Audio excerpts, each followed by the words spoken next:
नमस्कार। Study classes में आपका स्वागत है। तो आज हम कक्षा 6 सामाजिक अध्ययन के बारे में देखेंगे। सामाजिक अध्ययन के अंतर्गत हमारा एक पुस्तक है सामाजिक एवं राजनीतिक जीवन, जिसमें आज हम अध्याय 5 को देखेंगे।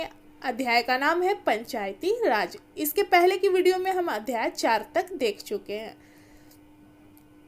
तो पंचायती राज क्या है, तो हम देखते हैं कि पंचायती राज के माध्यम से ग्रामीण क्षेत्रों के शासन व्यवस्था को चलाया जाता है। पंचायती राज के 3 स्तर होते हैं, जैसे कि हम गांव के स्तर पर देखते हैं ग्राम पंचायत, ब्लॉक स्तर पर देखते हैं पंचायत समिति और जिला स्तर पर देखते हैं जिला परिषद। तो आज हम ग्राम के स्तर यानी गांव के स्तर पर ग्राम पंचायत या ग्राम सभा के बारे में देखेंगे।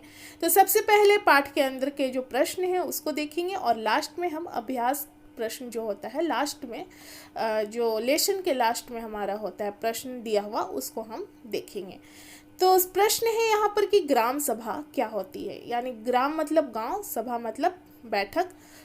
तो किसी पंचायत क्षेत्र में रहने वाले सभी वयस्क जिन्होंने 18 वर्ष की आयु प्राप्त कर ली है या उससे ऊपर के हैं, उनकी सभा होती है, बैठक होती है, जिसको हम ग्राम सभा कहते हैं। कोई भी व्यक्ति जिसकी आयु उम्र 18 वर्ष या उससे ज़्यादा हो और जिसे वोट देने यानी मत देने का अधिकार प्राप्त हो और जिसका नाम गांव की मतदाता सूची में हो, वह ग्राम सभा का सदस्य कहलाता है। यानी कि जिन्होंने 18 वर्ष की आयु प्राप्त कर ली है या उससे अधिक उम्र के हैं और मतदाता सूची में उनका नाम है और वोट देते हैं चुनाव के समय, तो वो ग्राम सभा के सदस्य कहलाते हैं। और ग्राम सभा जो है वो सभी वयस्क यानी इन सदस्यों का एक सभा होता है, जिसको हम ग्राम सभा कहते हैं। प्रश्न 2 है, पेज नंबर 50 में आपको मिलेगा ये प्रश्न। तो प्रश्न है, ग्राम सभा की बैठक में अब तक कौन सी समस्या पर चर्चा हो चुकी थी? किस समस्या पर चर्चा हो चुकी थी और उनके किस तरह के हल सुझाए गए हैं? ये पेज 50 में है। तो उत्तर हम देखेंगे। तो ग्राम सभा के बैठक में जो समस्याएं पर चर्चा हुई थी वो है, पहला नंबर कि गांव को मुख्य सड़क से जोड़ने वाली सड़क की मरम्मत पर होने वाला खर्च का ब्यौरा दिया गया, यानी कि कितना खर्च हुआ है ये इसका ब्यौरा। गांव में पानी की कमी, ये समस्या पर चर्चा हो चुकी थी। पानी की कमी की समस्या थी गांव में। अब हल जो सुझाए गए समस्या का उसको हम देखेंगे। तो नदी का नाम था सुरु नदी का पानी पाइप से लाकर गांव की एक बड़ी टंकी में भरना, जिससे पानी की आपूर्ति बढ़ जाएगी। दूसरा, हैंडपंप को और गहरे कर लेना तथा कुओं को साफ करना। तीसरा नंबर है जल संवर्धन विकास कार्यक्रम प्रारंभ करना। और चौथा नंबर है नालों पर चेक डैम यानी छोटे छोटे बांध तथा टंकियां बनाना। तो ये सारे सुझाव दिए गए समस्या का। प्रश्न 3 है, ग्राम सभा में गरीबी रेखा के नीचे आने वाले यानी कि जिनका जीवन स्तर बहुत ही खराब है, अपने जीविका के लिए ये साधन नहीं जुटा पाते हैं और ना ही इनके पास खाने पीने की अच्छी सुविधा होती है, ना ही रहने का इनके लिए घर होता है अच्छा, जिसको हम गरीबी रेखा के नीचे आने वाले परिवार कह सकते हैं। तो प्रश्न है कि ग्राम सभा में गरीबी रेखा के नीचे आने वाले परिवारों की जो सूची निर्धारित हो रही थी, क्या उसमें कोई गड़बड़ी थी? यदि हाँ, तो वह गड़बड़ी क्या थी? ये पेज नंबर 52 में आपको प्रश्न मिलेगा। तो इसमें गड़बड़ी थी और इसकी गड़बड़ी को हम देखते हैं क्या गड़बड़ी थी जो। तो पहला नंबर है, गरीबी रेखा से नीचे आने वाले परिवार की सूची में नटवर का नाम शामिल था, जबकि इसका नाम नहीं शामिल होना चाहिए था। क्यों? क्योंकि उसने अभी एक रंगीन टीवी खरीदा था और उसका बेटा जो था एक नई मोटरसाइकिल इनके लिए, नटवर के लिए भेजे थे, यानी नटवर इनके पिता हुए। तो यहाँ पर देखा जा रहा है कि इनका जीवन स्तर अच्छा है, इसे हम गरीबी रेखा से नीचे नहीं बोल सकते हैं। बिरजू के पास भी हम देख सकते हैं कि इसके पास काफ़ी ज़मीन था, तो ये भी गरीबी रेखा के नीचे आने वाले परिवार हम इनको नहीं कह सकते, ना बिरजू को कह सकते हैं ना नटवर को कह सकते हैं। फिर भी बिरजू का नाम गरीबी रेखा से नीचे आने वाले परिवार की सूची में शामिल था, जो कि गलत है, गड़बड़ी यहाँ पर हम देख रहे हैं। तीसरा नंबर है, ओम प्रकाश एक गरीब मजदूर था, उसके पास बिल्कुल भी जमीन नहीं थी, वह मुश्किल से अपना गुजारा चला पाता था, परंतु उसका नाम इस सूची में नहीं था, बल्कि इसका नाम ही गरीबी रेखा का जो नीचे परिवार में आते हैं इनका नाम ही शामिल होना चाहिए था, क्योंकि ओम प्रकाश जो थे वो उसी लायक थे, क्योंकि ये काफ़ी गरीब थे और ये मजदूर थे, ना ही इनके पास ज़मीन थी ना ही इनका अच्छे तरीके से जीवन यापन हो पाता था। लेकिन हम यहाँ पर क्या देखेंगे कि नटवर और बिरजू काफ़ी अच्छे, मतलब कि इनकी जो भी सुख सुविधाएं थे काफ़ी अच्छी थी। यहाँ पर हम देख सकते कि बिरजू के पास काफ़ी ज़मीन थे। इन दोनों का नाम गरीबी रेखा में जो नीचे आने वाले परिवार के अंतर्गत आते हैं इस सूची में शामिल नहीं होना चाहिए था, बल्कि इस सूची में ओम प्रकाश का नाम शामिल होना चाहिए था। प्रश्न 4 है, सरोज ने सूरजमल से बोलने के लिए कहा, फिर भी वह चुप क्यों रहा?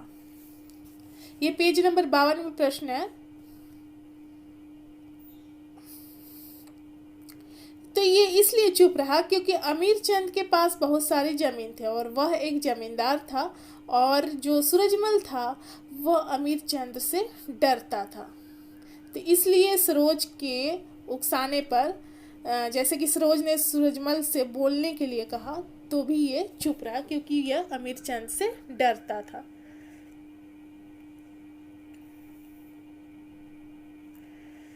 प्रश्न 5 है, क्या आपने ऐसी अन्य घटनाएं देखी है जहां लोग अपने लिए ही बोल नहीं पाते? आपके अनुसार ऐसा क्यों होता है? इंसान को बोलने से कौन सी चीज रोकती है? मतलब कि यहाँ पर देख सकते हैं कि इंसान चाह कर भी किसी के बारे में नहीं बोल पाता क्योंकि वह डरता है। आंसर हम देखेंगे यहाँ पर उत्तर कि हमारे आसपास अनेक ऐसी घटनाएं घटती रहती है जिसमें लोग अपने लिए बोल नहीं पाते हैं। लोग अपने लिए इसलिए नहीं बोल पाते क्योंकि उनकी समाज में स्थिति कमज़ोर होती है, उन्हें डर बैठा रहता है। वे आर्थिक यानी कि पैसे, सामाजिक, समाज और शैक्षिक तीनों रूप से कमज़ोर होते हैं, ना ही वो काफ़ी ज़्यादा पढ़े लिखे होते हैं। इसलिए हम यहाँ पर कह सकते हैं कि पैसे से भी कमज़ोर होते हैं, समाज का डर भी इन पर रहता है कि लोग उनको डांटेंगे, मारेंगे, और ये एजुकेशन जो है इनका काफ़ी कम रहता है, एजुकेशन स्तर काफ़ी कम हम देखते हैं, जिसके कारण वे किसी भी विपरीत स्थिति का मुकाबला करने की स्थिति में नहीं होते हैं। इसलिए वह किसी भी प्रकार के झगड़े से बचने के लिए ही ऐसा करते हैं। वो चाहते हैं कि किसी प्रकार का झगड़ा ना हो, इसलिए वह चाह कर भी अपने अधिकार के बारे में नहीं बोल पाते हैं।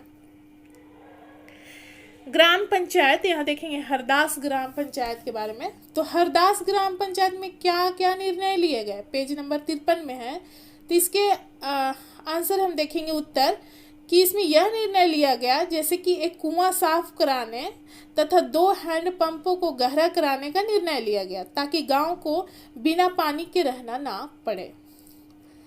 ग्राम पंचायत खंड विकास अधिकारी से बात करके जल संरक्षण की योजना पर अधिक जानकारी इकट्ठा करेगी। इस पर यह निर्णय लिया गया कि कुआं को साफ कराया जाए और जो हैंडपंप है, 2 हैंडपंप है, उनको और गहरा किया जाए ताकि पानी की सुविधा की जो कमी है वो सबको, पानी जो है सभी को मिले। प्रश्न 7 है, क्या आपको लगता है कि यह निर्णय लेना जरूरी था और क्यों? पेज नंबर 53 में है प्रश्न। तो उत्तर में देखेंगे हम कि हरदास ग्राम पंचायत में यह निर्णय लेना जरूरी था क्योंकि गांव के लोगों के सामने पानी की ही समस्या सबसे बड़ी समस्या थी। अतः सबसे पहले उसी समस्या को हल करने का निर्णय यहाँ पर लिया गया। पानी की समस्या जो थी वो सबसे बड़ी समस्या थी, और अक्सर हम देखते हैं कि गर्मी के मौसम में पानी का जो स्तर है काफ़ी नीचे चला जाता है। तो ऐसी स्थिति में लोगों को बहुत ही परेशानियों का सामना करना पड़ता है। पेज नंबर 53 में प्रश्न कि ऊपर दिए गए विवरण में से एक प्रश्न बनाइए, क्वेश्चन बनाइए जो अगली ग्राम सभा की बैठक में लोग पंचायत से पूछ सकते हैं। तो इसके उत्तर में देखेंगे कि हरदास ग्राम पंचायत की अगली बैठक में लोग निश्चित रूप से जल संवर्धन विकास कार्यक्रम से संबंधित योजना के विषय में प्रश्न पूछ सकते हैं।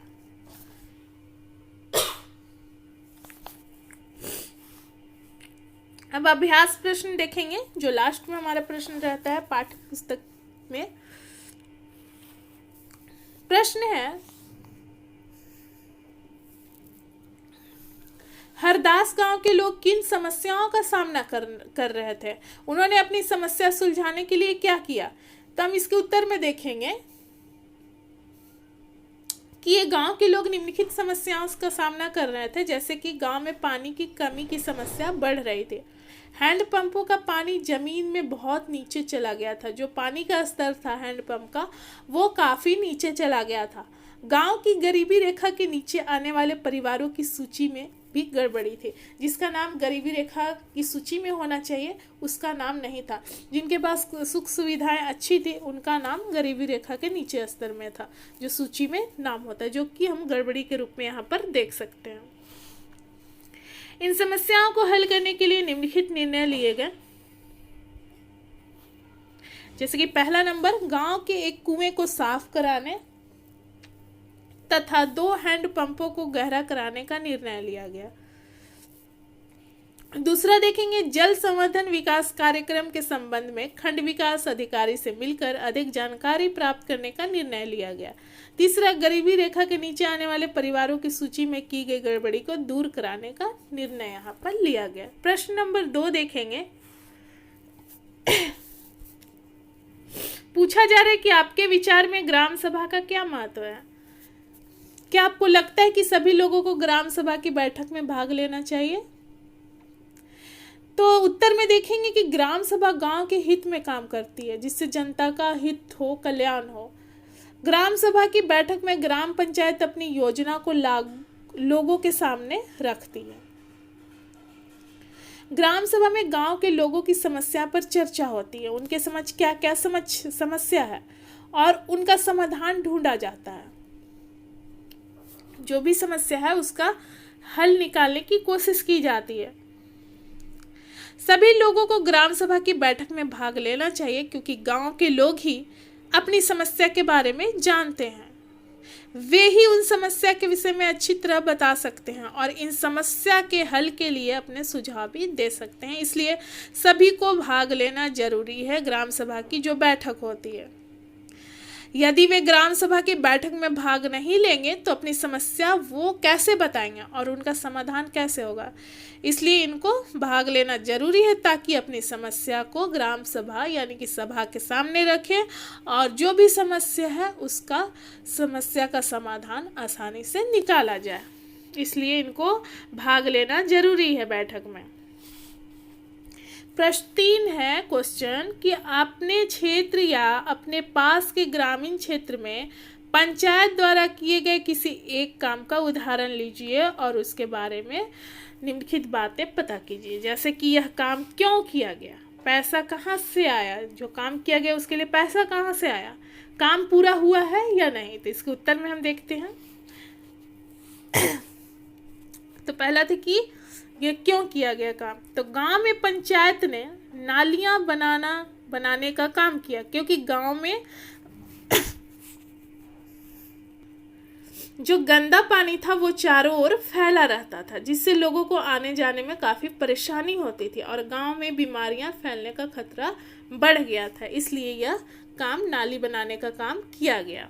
पैसा कहाँ से आया, तो देखेंगे कि निम्नलिखित स्रोतों से आया, जैसे कि घर एवं बाजार पर लगाए जाने वाले कर, टैक्स से मिलने वाली राशि से आया, इनकम से आया, टैक्स इनकम से, और विभिन्न सरकारी विभाग द्वारा बनाई गई यानी चलाई गई योजनाओं की राशि जो जनपद व जिला पंचायत द्वारा आती है। समुदाय के काम के लिए मिलने वाले दान से आया। 3 सारे जगहों से पैसा आया और यह काम बिल्कुल पूरा हुआ। प्रश्न 4 देखेंगे।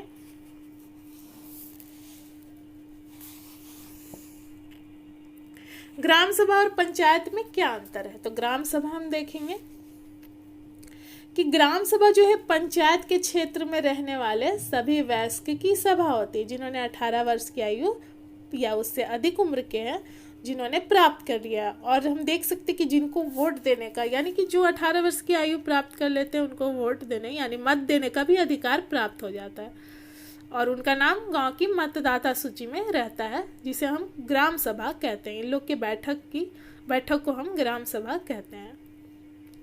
ग्राम पंचायत क्या है? तो ग्राम पंचायत कई वार्डों में बटी होती है। प्रत्येक वार्ड अपना एक प्रतिनिधि चुनता है, जिसे वार्ड पंच कहा जाता है। पंचायत क्षेत्र के लोग सरपंच को चुनते हैं। सरपंच पंचायत की मुखिया होता है। वार्ड पंच और सरपंच मिलकर ग्राम पंचायत का गठन 5 वर्ष के लिए करते हैं।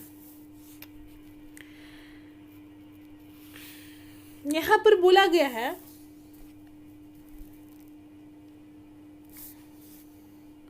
नीचे दी गई खबर को पढ़िए और फिर दिए गए प्रश्न का उत्तर दीजिए। तो चौफूला सिरूर सड़क पर एक गांव है निमोन, यानी कि गांव का नाम है, यहाँ पर सड़क पर एक गांव है जिसका नाम है निमोन। दूसरे गांव की तरह पिछले कई महीनों से इस गांव में भी पानी की बहुत कमी चल रही है। निमोन गांव जो है, यहाँ पर भी पानी की काफ़ी लोगों को पानी की समस्या का सामना करना पड़ रहा है। गांव वाले अपनी ज़रूरतों के लिए टैंकर पर निर्भर रहते हैं। जो टैंकर आता है उसमें पानी रहता है, उसी पर निर्भर रहता है। इस गांव के भगवान महादेव लाड 35 वर्ष हो रहा था इनका उम्र को 7 लोगों ने मिलकर डंडे लोहे की छड़ से बहुत पीटा भगवान महादेव लाड को।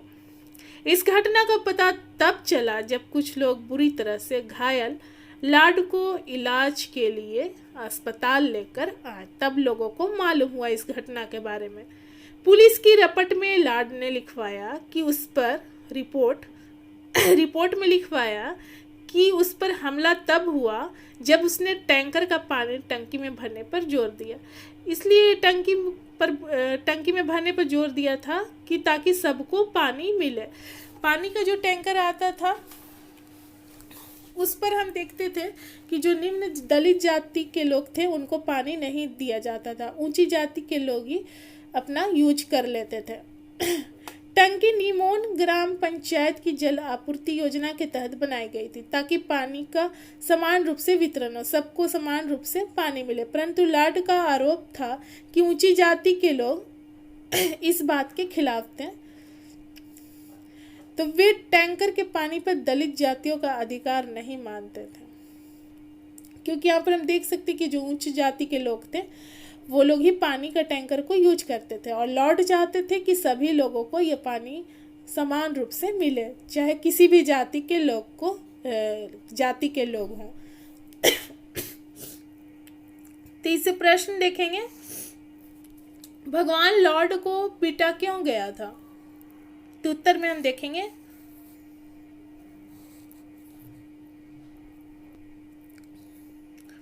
भगवान लॉर्ड चाहता था कि टैंकर का पानी टंकी में भरवा दिया जाए ताकि सभी गांव के लोगों को पानी समान रूप से मिले।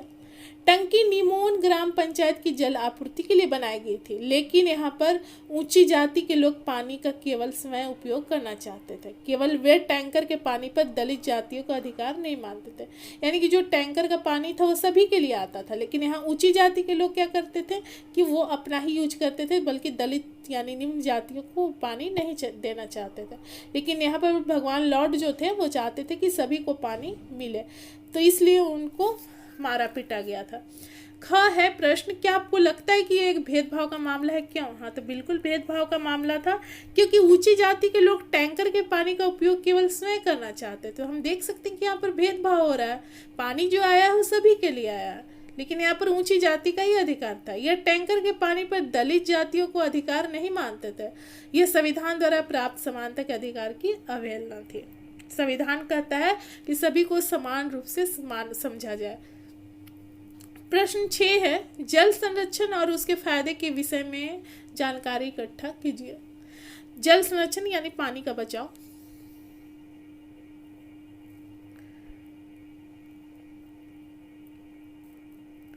पानी की आवश्यकता के अनुसार उचित उपयोग करना तथा पानी को बर्बाद होने से बचाना ही जल संरक्षण कहलाता है। जितना जरूरत है उतना ही उपयोग करना चाहिए पानी का, और बर्बाद नहीं करना चाहिए, जिसे हम जल संरक्षण कहते हैं। इसके लिए वर्षा के पानी को संरक्षित किया जाता है। जो पानी बरसता है उसको भी जमा किया जाता है, ताकि पानी की कमी होने पर संरक्षित पानी, जो जमा पानी है, उसका प्रयोग किया जा सके। जब ज़रूरत पड़े तो जो बारिश की पानी हुई है उसको भी हम यूज कर सके, जिससे संरक्षित करके रखा जाता है। जल संरक्षण के लिए पेड़ लगाए जाते हैं, नालों पर चेक डैम या छोटे छोटे बांध बनाए जाते हैं, जलाशय, बावड़ियाँ आदि बनाकर परंपरागत तरीकों को भी अपनाया जाता है, ताकि वर्षा के जल को बेकार बहने से रोका जा सके और उसका संरक्षण किया जा सके। संरक्षित जल भूमिगत जल के स्तर को बढ़ाने में सहायता करता है। जो भूमि के अंदर जल होता है, पानी होता है, उसके स्तर को बढ़ाने में भी यह मदद करता है। जो पानी के बरसात पानी को हम इकट्ठा करके रखते हैं, वो जमीन के अंदर की पानी की लेवल को बढ़ाने में भी मदद करता है, तथा पानी की कमी के दिनों में उपयोग में इसे हम प्रयोग में लाते हैं। तो ये था प्रश्न एवं उत्तर। तो यहाँ पर हमारा वीडियो समाप्त होता है। मिलते हैं अगले अध्याय में। धन्यवाद।